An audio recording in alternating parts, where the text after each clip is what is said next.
Disneyland copycat caramel apple pie, and Kendra is going to show you how to make it. I'm going to start with 1 pound of sugar cookie dough, and I'm going to put it in this big bowl and add about 1/2 cup of flour, and I'm just going to combine that to make a pie crust consistency. And I find it easiest to mix this with my hands. So I'm just going to press that until it's fully combined, and then I'm going to press it into the bottom of a spring-form baking pan. And I like to do this pan because the sides come off and it just really wows the guests.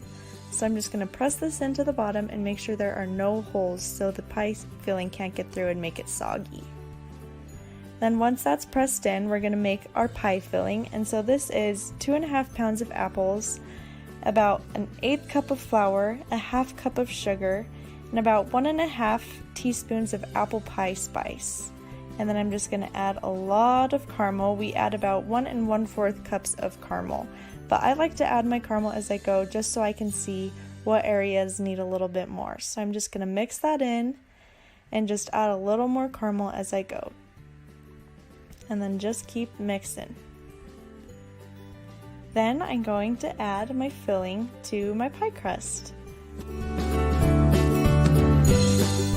We're just going to put it all in, and it's going to get a little high, but make sure you add all the apples. Then we're going to cover it with foil and bake.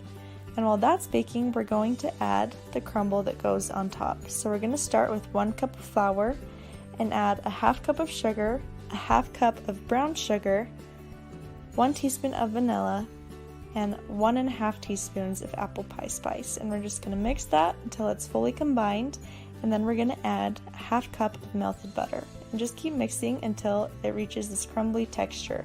We're going to put that crumbly texture on top of our pie, and then we're going to put it back in the oven to keep baking. And when it's done baking, remove from the oven and add a little more of the good stuff and go ahead and serve.